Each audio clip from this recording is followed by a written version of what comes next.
The morning Amsterdam sun cast long shadows across the cobblestone streets as Prince Harry stepped out of the sleek black sedan. His breath formed small clouds in the crisp February air, and, for a moment, he simply stood there, taking in the familiar yet foreign atmosphere of the Dutch capital. It had been months since he had participated in any formal royal engagement, and the weight of that absence pressed heavily on his shoulders like an invisible cloak. Harry's security detail moved efficiently around him, their practiced eyes scanning the crowd that had begun to gather despite the early hour. Word had somehow leaked about his unexpected presence at the International Veterans Mental Health Conference, and curious onlookers pressed against the barriers that had been hastily erected by local authorities. The irony wasn't lost on him that he was here to discuss the invisible wounds of war while carrying his own invisible scars from a very different kind of battle. Sarah Chen, his newly appointed private secretary, appeared at his elbow with a tablet in hand. She was young, efficient, and refreshingly direct, qualities that Harry had come to appreciate after years of navigating the careful diplomatic language that seemed to surround every royal interaction. "Your Royal Highness," she began, then caught herself. "Harry, the conference organizers have requested a brief meeting before the opening ceremony. There's also been a slight change to the guest list." Harry turned to face her, noting the subtle tension in her voice. After years of royal protocol, he had developed an acute sensitivity to the unspoken messages that lived in the spaces between words. "What kind of change?" Sarah glanced at her tablet, her finger hovering over the screen. "King Willem-Alexander has decided to attend personally. His office contacted us just 2 hours ago. Apparently, he's been following your work with veterans' mental health initiatives and specifically requested to meet with you." The news hit Harry like a physical blow, though he managed to keep his expression neutral. Willem-Alexander was not just any European monarch, he was someone Harry had known since childhood, someone who had attended family gatherings and state dinners, someone who represented everything Harry had walked away from. More importantly, Willem-Alexander was known for his careful political navigation and his ability to maintain relationships across traditional boundaries. His presence here could mean many things, none of them simple. As they walked toward the conference center, Harry's mind drifted to a conversation he'd had with his father years ago, before everything had fallen apart. Charles had been explaining the delicate nature of royal relationships, how personal feelings had to be balanced against duty, tradition, and the greater good of the monarchy. "Every handshake tells a story, Harry," his father had said. "Every greeting sends a message that extends far beyond the moment itself." At the time, Harry had dismissed it as typical royal overthinking. Now, facing the prospect of greeting a fellow monarch as someone who had stepped away from his own royal role, he began to understand the profound weight his father had been describing. This wouldn't just be a meeting between two men who happened to share royal blood, it would be a moment scrutinized by media, analyzed by constitutional experts, and interpreted by millions who were watching to see how the royal establishment would treat someone who had chosen duty to himself over duty to crown. Inside the conference center, Harry was immediately struck by the careful attention to detail that marked such international gatherings. Multiple languages floated through the air as delegates from across Europe and beyond prepared for a day focused on addressing the mental health crisis affecting military veterans worldwide. The subject matter was deeply personal to Harry, his own struggles with anxiety, panic attacks, and the lingering effects of his military service in Afghanistan had shaped much of his recent advocacy work. Dr. Elena Rodriguez, the conference director, approached with a warm smile that seemed genuine rather than the carefully constructed pleasantries Harry had grown accustomed to during his royal years. "Prince Harry, thank you so much for making the journey. Your opening remarks about the connection between service and mental health will set exactly the right tone for today's discussions." Harry nodded, feeling the familiar mix of purpose and vulnerability that came with speaking publicly about mental health. "It's important work, Dr. Rodriguez. These men and women deserve more than just our gratitude, they deserve our understanding and our commitment to their recovery." As they spoke, Harry noticed the subtle shift in atmosphere that occurred when word began to spread about Willem-Alexander's arrival. Staff members moved with increased urgency, security protocols were quietly adjusted, and the casual energy of the gathering took on a more formal edge. It was a familiar transformation, one that Harry had witnessed countless times during his royal years, but experiencing it from the outside felt strangely disorienting. 20 minutes before the opening ceremony was scheduled to begin, Sarah appeared at Harry's side with an expression that had grown increasingly tense. The King's advance team has arrived. Protocol suggests a brief private meeting before the public portion of the day begins. Harry felt his stomach tighten. Private meetings in the royal world were rarely truly private, they were carefully orchestrated opportunities for both parties to establish positions, send messages, and navigate the complex web of relationships that defined international diplomacy. As someone who had rejected much of that system, Harry wasn't sure what role he was supposed to play in such an encounter. The private meeting room had been hastily prepared with the kind of attention to detail that Harry remembered from his childhood, fresh flowers arranged just so, chairs positioned to suggest equality while maintaining proper protocol, and a subtle but unmistakable sense that every element had been considered for its symbolic meaning. Harry found himself standing near the window, looking out at the canal that ran behind the building, when the door opened.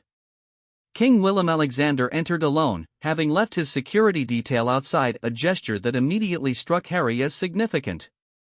The Dutch king was a few years older than Harry, tall and athletic, with the kind of easy confidence that came from a lifetime of public service balanced with genuine warmth. But there was something else in his expression as he approached, a careful thoughtfulness that suggested this meeting meant more to him than mere diplomatic courtesy. "Harry," Willem-Alexander said simply, extending his hand. The use of the informal name, rather than any of the various titles that might have been appropriate, felt like a deliberate choice. "Thank you for making time to meet. I know your schedule is tight." As Harry reached out to take the offered hand, he was acutely aware that this moment would likely be analyzed and discussed for weeks to come. The handshake between a reigning monarch and a prince who had stepped away from his royal duties represented something unprecedented in modern royal history. But, beyond the symbolism, Harry found himself genuinely curious about what Willem-Alexander hoped to accomplish with this meeting. "Your Majesty," Harry replied, maintaining the formal address despite Willem-Alexander's casual approach. "I have to admit, your decision to attend today caught me by surprise." Willem-Alexander smiled, and, for a moment, the careful diplomacy seemed to fall away. "Please, call me Willem." "And, yes, I imagine it did. But, the work you're doing, the conversation you're leading about mental health and service, it matters. Not just to veterans, but to all of us who carry the weight of duty." The comment hung in the air between them, loaded with implications that Harry wasn't sure he was ready to explore. Was Willem-Alexander suggesting that he understood Harry's decision to step away? Was this an olive branch from the European royal community? Or was it something more personal, one man recognizing another's struggle with the burden of inherited responsibility? Before Harry could respond, Willem-Alexander continued. "I've been following your advocacy work, your willingness to speak openly about mental health challenges. It takes courage to be vulnerable in public, especially when you know that every word will be scrutinized and, potentially used against you." Harry felt something shift inside him, a loosening of the defensive posture he had maintained since arriving in Amsterdam. It hasn't always felt like courage. Sometimes it's felt more like necessity. When you realize that staying silent is causing more damage than speaking out, the choice becomes clearer. Willem-Alexander nodded slowly, his expression thoughtful. "I imagine the past few years have been challenging. Not just personally, but in terms of finding your place in the world. The structure of royal duty provides many things: purpose, identity, a clear sense of role, but it can also become a prison if it doesn't align with who you really are." The conversation was venturing into territory that Harry hadn't expected. Royal encounters, in his experience, rarely included such direct acknowledgement of personal struggle or institutional limitations. Most interactions were carefully scripted dances around subjects that might prove uncomfortable or politically sensitive. "May I ask," Harry said carefully, "why you decided to come today? Not just to the conference, but to meet with me specifically?" Willem-Alexander moved to the window where Harry had been standing, looking out at the canal for a moment before responding. "Because I think we're at a moment where the old ways of doing things, the silence, the distance, the assumption that duty always trumps personal well-being, those approaches are failing us. Not just as individuals, but as institutions." He turned back to face Harry, his expression serious but not unkind. Your decision to step away, to prioritize your family and your mental health, sent shockwaves through royal circles. But it also started conversations that needed to happen. About the cost of service, about the importance of mental health, about whether our traditional approaches are sustainable in the modern world. Harry felt a complex mix of emotions washing over him. Validation for choices that had cost him relationships and public standing, but also a deep sadness for the isolation those choices had created. It wasn't a decision I made lightly. The cost has been significant. I imagine it has, Willem-Alexander replied softly. But perhaps that's exactly why your voice matters so much now. You've paid the price for speaking truth about things that many of us in similar positions feel but don't know how to address. As their conversation continued, Harry began to understand that this meeting represented something larger than personal diplomacy. Willem-Alexander was extending something that felt like recognition, not necessarily approval of all of Harry's choices, but acknowledgement of the validity of his struggles and the value of his current path.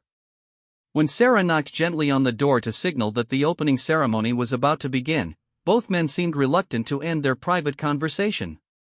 But, as they prepared to step into the public arena, Willem-Alexander placed a hand on Harry's shoulder in a gesture that felt both personal and significant. Whatever happens out there, Willem-Alexander said quietly, remember that your work matters. The conversation you're leading about mental health, about the cost of service, about the importance of authentic living, these discussions are changing lives. That's a form of royal duty that transcends titles and protocols. As they walked toward the door that would lead them back into the public eye, Harry felt something he hadn't experienced in years, a sense of connection with someone who understood the unique pressures of royal life without judging his response to those pressures.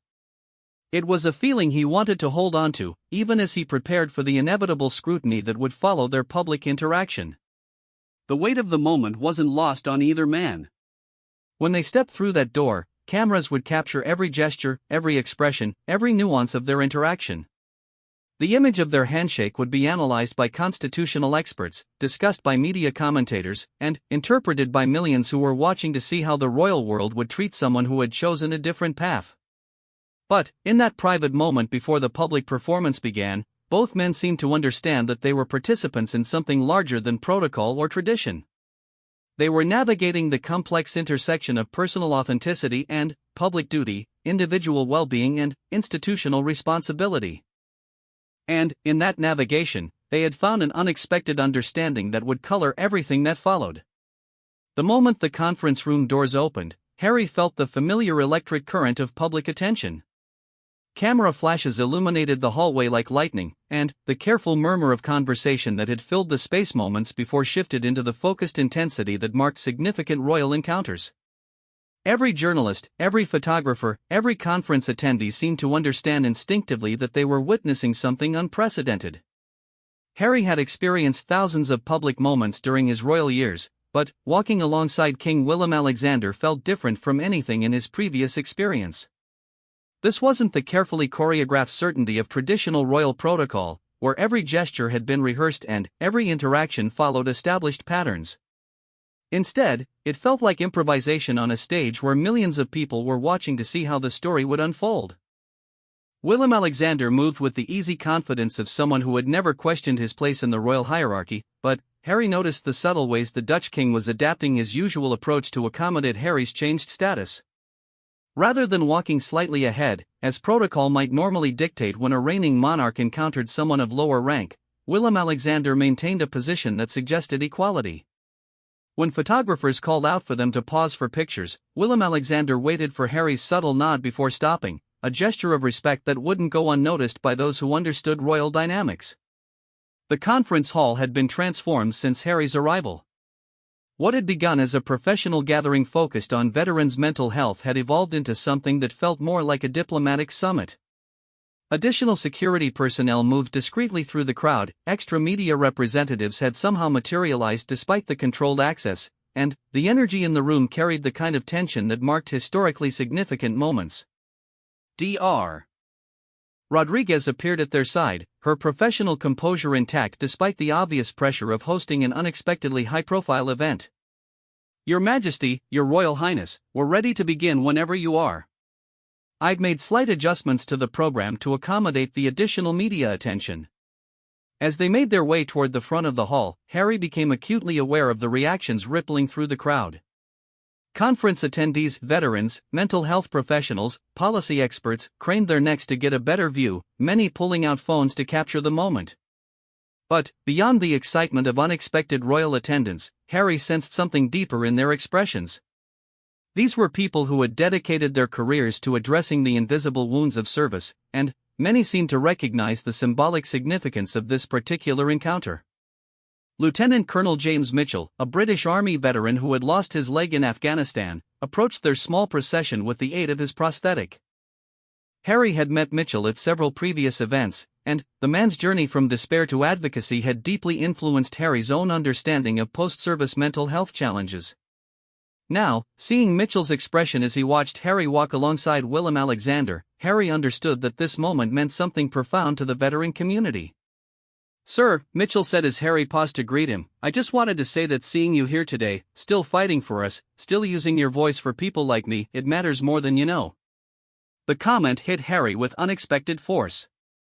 In the months since stepping away from royal duties, he had sometimes questioned whether his advocacy work would maintain its impact without the institutional support of the monarchy. Mitchell's words suggested that his voice might actually carry more weight now, not less, that choosing authenticity over duty had somehow amplified rather than diminished his ability to connect with people who were struggling. Willem-Alexander, who had paused respectfully during Harry's interaction with Mitchell, extended his own hand to the veteran. "Lieutenant Colonel, your service and your continued advocacy honor all of us. The work you're doing to support fellow veterans is precisely why today's conversation is so important." As they continued toward the stage, Harry found himself studying the crowd with new eyes. The mix of nationalities, the blend of military and civilian attendees, the presence of mental health professionals alongside policymakers, all of it represented the kind of international cooperation that had once been the hallmark of his royal work.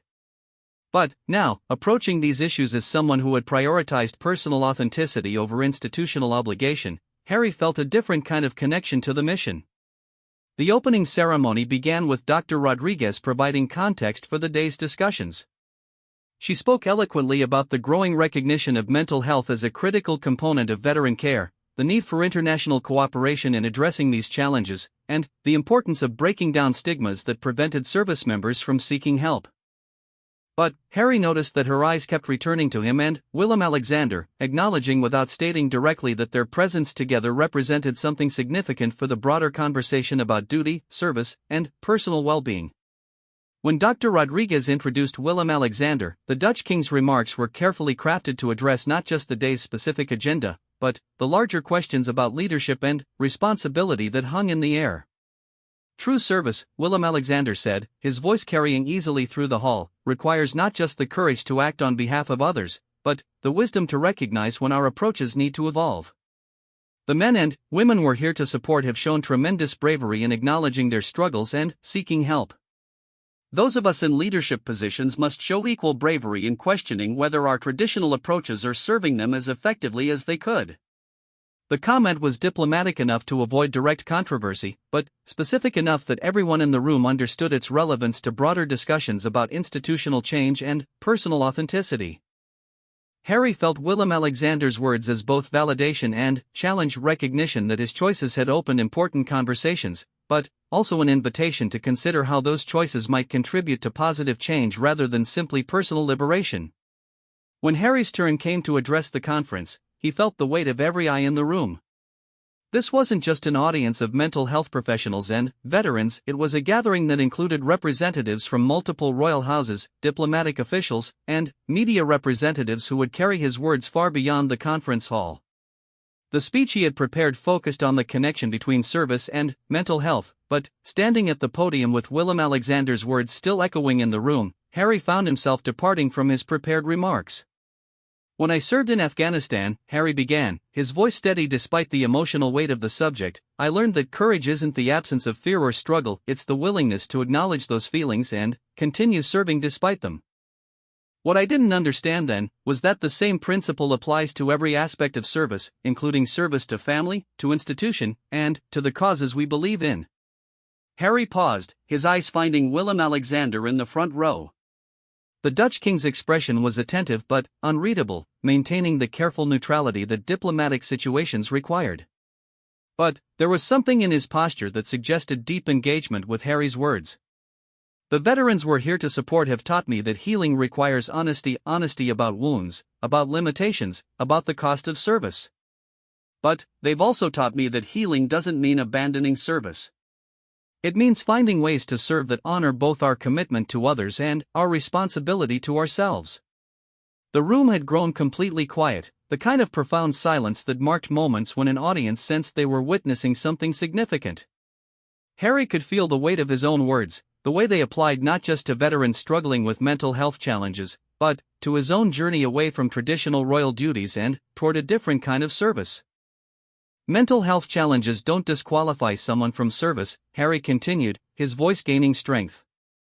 They simply require us to approach service with greater wisdom, greater support systems, and greater honesty about what sustainable service actually looks like. As Harry concluded his remarks, the applause that filled the room felt different from the polite acknowledgement that typically followed royal speeches.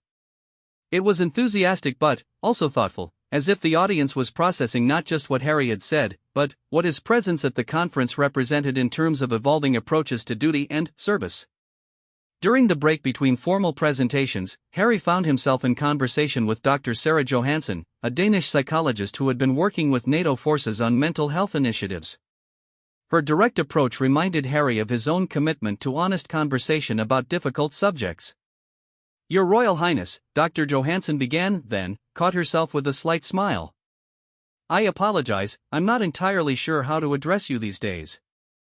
Harry laughed, and, for a moment, the formal atmosphere relaxed. "Harry is fine. The titles are complicated right now." "Harry, then," Dr. Johansson continued. "I wanted to thank you for your remarks, but also to ask you something that's been on my mind since you stepped away from royal duties. Do you think your experience might help us better understand how to support service members who are struggling with the weight of institutional expectations?" The question was perceptive and challenging. Harry appreciated that Dr. Johansson wasn't trying to avoid the elephant in the room, but was instead asking how his personal experience might contribute to the broader mission of supporting struggling veterans. "I think," Harry said carefully, "that one of the most damaging messages we send to people in service, whether military service or any other kind, is that seeking help is somehow incompatible with duty. My own experience has taught me that the opposite is true. Sometimes the most responsible thing you can do is to step back, get the support you need, and find a way to serve that doesn't compromise your well-being or your effectiveness." Dr. Johansson nodded thoughtfully. "But that requires support systems that many service members don't have access to. Not everyone can step away from their obligations while they work through their challenges." "Which is exactly why this work matters so much," Harry replied. "Creating those support systems, reducing the stigma around mental health, ensuring that seeking help is seen as a strength rather than a weakness, these changes benefit everyone, regardless of their position or circumstances." As their conversation continued, Harry noticed that Willem-Alexander had approached and was listening with evident interest. The Dutch king's presence transformed what might have been a private conversation into something more formal, but also more significant. "Dr. Johansson raises important points about accessibility," Willem-Alexander interjected thoughtfully. "Those of us in positions of privilege have a responsibility to use our platforms to normalize conversations about mental health and to advocate for systems that support everyone, not just those with resources and options." The three-way conversation that followed felt like the kind of substantive dialogue that Harry had hoped for when he first committed to attending the conference. They discussed practical approaches to reducing mental health stigma, the importance of leadership modeling vulnerability, and the ways that traditional institutions might evolve to better support their members' well-being. But underneath the policy discussion, Harry sensed a deeper conversation taking place, one about the relationship between personal authenticity and public service, about the cost of maintaining institutional traditions that might no longer serve their intended purpose, and about the possibility of finding new ways to honor both individual needs and collective responsibilities. When lunch was announced, the formal presentations paused, but the energy of connection and possibility that had begun to build in the room seemed to continue in smaller conversations throughout the hall. Harry watched Willem-Alexander move easily through the crowd, engaging with veterans, mental health professionals, and policy experts with the kind of genuine curiosity that marked effective leadership. The sight triggered a complex emotional response in Harry. There was admiration for Willem-Alexander's ability to navigate royal responsibilities while maintaining authentic connection with people. But there was also a pang of loss for the version of royal service that Harry had once imagined for himself: engaged, impactful, and personally fulfilling in ways that had ultimately proven unsustainable within the structures he had inherited. As the afternoon sessions prepared to begin, Harry found himself standing at another crossroads. The morning's interactions had been more positive than he had dared to hope, suggesting possibilities for continued engagement and influence that didn't require traditional royal frameworks. But he also knew that stepping fully into this new role would require letting go of lingering attachments to his former identity and embracing uncertainty about what his future service might look like. The weight of that transition, the complexity of maintaining connections while establishing independence, and the challenge of serving effectively without institutional backing all pressed on him as he prepared for the afternoon's events. But there was also something else: a growing sense that the path he had chosen, difficult as it had been, might be leading toward forms of impact and connection that he had never previously imagined possible. As the afternoon session concluded, Harry felt the familiar exhaustion that came from hours of intense public engagement. The conference had exceeded his expectations in terms of substantive discussion and genuine connection, but the underlying tension of his unique position, neither fully royal nor entirely private citizen, had created an additional layer of emotional complexity that left him drained. Dr. Rodriguez approached as attendees began filtering out of the main hall. "Harry, I can't thank you enough for today.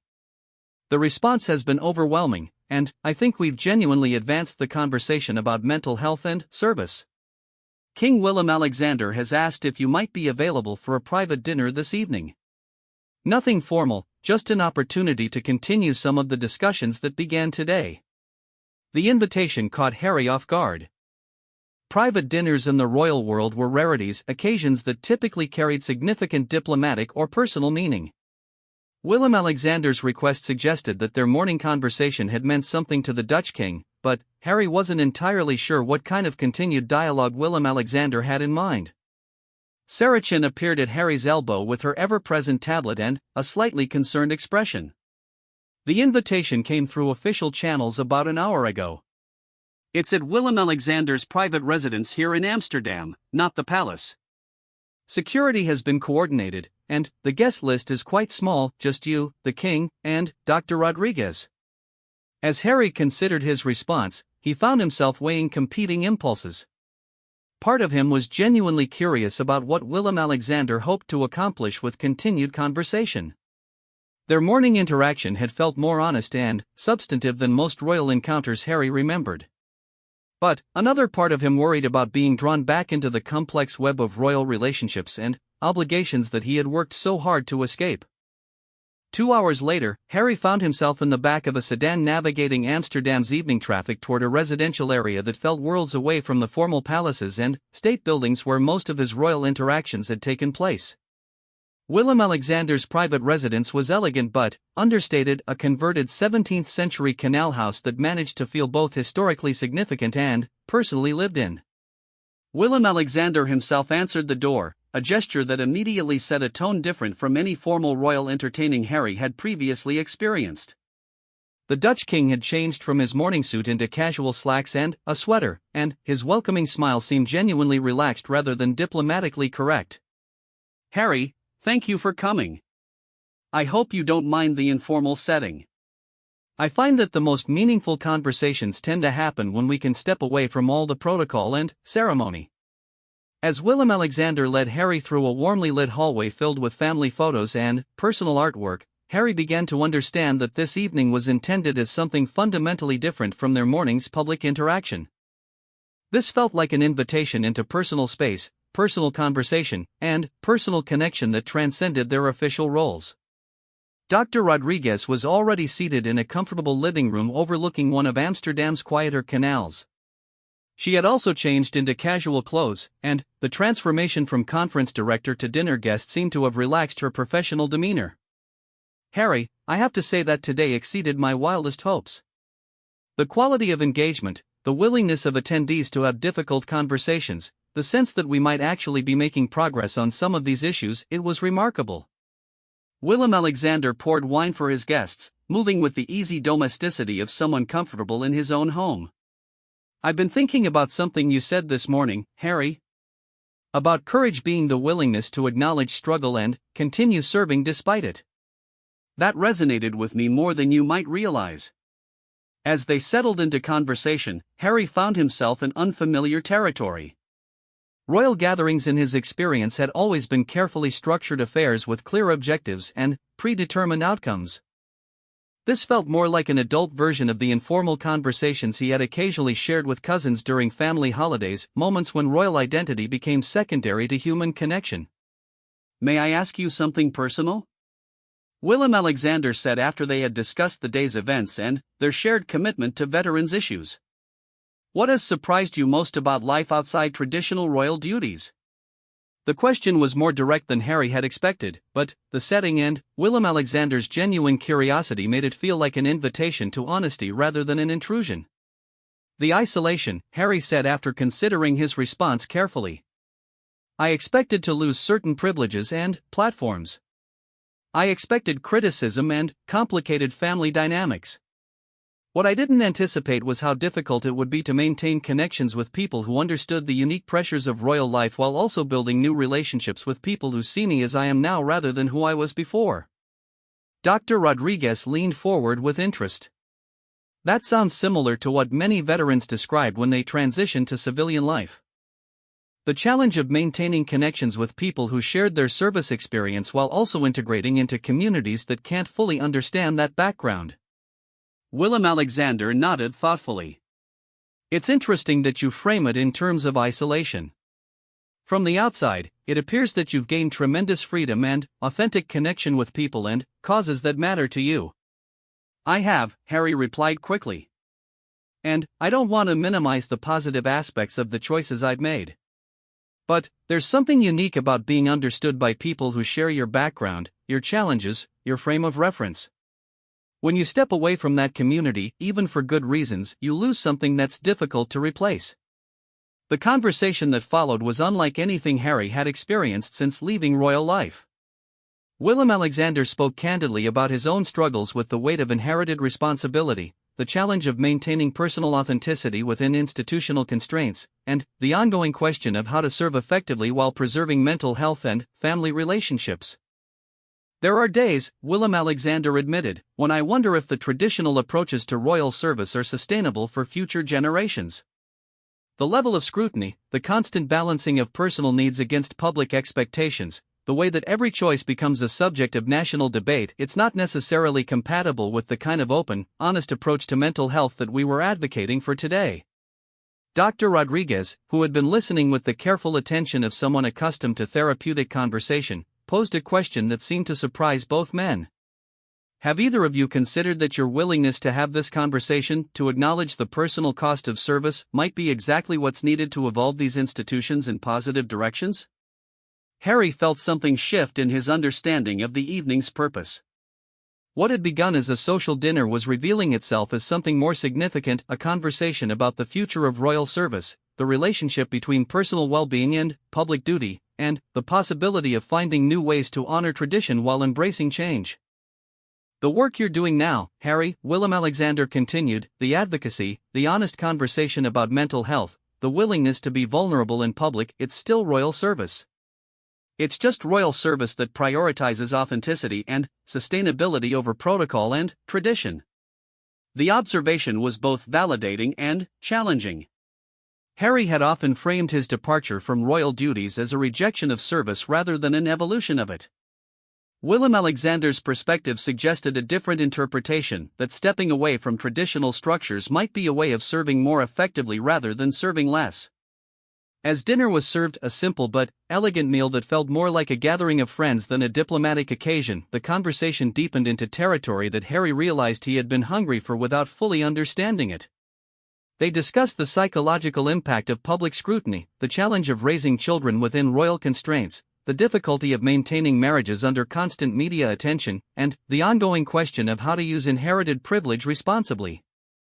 Willem-Alexander shared stories about his own journey toward understanding the connection between personal well-being and effective leadership. He described periods of doubt, moments when the weight of responsibility had felt overwhelming, and the ongoing process of learning to balance duty with self-care. "What I've come to understand," Willem-Alexander said as they finished the main course, "is that the most dangerous thing for any institution is leaders who sacrifice their well-being for the appearance of dedication. Burned out, mentally struggling leaders don't serve anyone well, regardless of how committed they appear to be." Dr. Rodriguez added her professional perspective. "In my work with military leaders, I've seen repeatedly that organizations perform better when their leaders model healthy approaches to stress, vulnerability, and help-seeking. The old model of stoic, never-struggling leadership actually undermines mission effectiveness." Harry found himself thinking about his father, his brother, and the other members of the royal family who were still operating within traditional frameworks. Were they finding ways to integrate these insights about sustainability and authenticity? Were they struggling with questions similar to his own? The family dynamics that had contributed to his departure had made such conversations impossible, but, sitting here with Willem-Alexander, Harry began to wonder if there might be paths toward healing those relationships while maintaining his commitment to authentic living. As the evening continued, Harry began to understand that Willem-Alexander's invitation had been motivated by something more complex than curiosity or diplomatic courtesy. The Dutch king seemed to be exploring questions about the future of monarchy, the sustainability of traditional approaches to royal service, and the possibility of evolution that honored both heritage and contemporary understanding about mental health and authentic leadership. "I've been wondering," Willem-Alexander said as they moved to comfortable chairs by the canal view windows, "whether your experience might inform broader conversations within royal circles about sustainable approaches to service. Not everyone needs to make the same choices you've made, but everyone could benefit from the insights you've gained about the relationship between personal well-being and effective service." The suggestion was intriguing and concerning in equal measure. Harry had not sought to become a spokesperson for royal reform or a consultant on institutional evolution. But he also recognized that his unique experience, having lived both inside and outside traditional royal frameworks, gave him perspectives that might be valuable for others navigating similar challenges. Dr. Rodriguez, perhaps sensing Harry's ambivalence, offered a different framing. "What if the goal wasn't to change royal institutions, but simply to contribute to conversations about sustainable leadership more broadly? Your insights about the cost of service, the importance of authenticity, and the value of prioritizing mental health, these lessons apply far beyond royal contexts." As the evening drew toward its conclusion, Harry felt a complex mix of emotions. The conversation had been enriching and validating in ways that he hadn't expected. Willem-Alexander's perspective on royal service as an evolving rather than fixed concept had challenged some of Harry's assumptions about the choices he had made. And the possibility of contributing to positive change without returning to traditional royal constraints appealed to his ongoing desire to serve meaningfully. But there were also concerns. Harry had fought hard to establish independence from royal expectations and obligations. The idea of being drawn back into institutional conversations, even as an outside voice, carried risks that he wasn't sure he was prepared to navigate. As they prepared to say goodbye, Willem-Alexander extended an invitation that felt both significant and carefully considered. "Harry, I'm hosting a small gathering next month, European leaders who are interested in evolving approaches to public service, mental health advocates, and people who have experience with institutional change. Nothing formal, nothing public, just an opportunity for honest conversation about sustainable leadership. I'd be honored if you would consider joining us." Harry accepted the invitation without immediately committing, promising to discuss it with his family and advisors. But, as he left Willem-Alexander's residence and returned to his hotel, he carried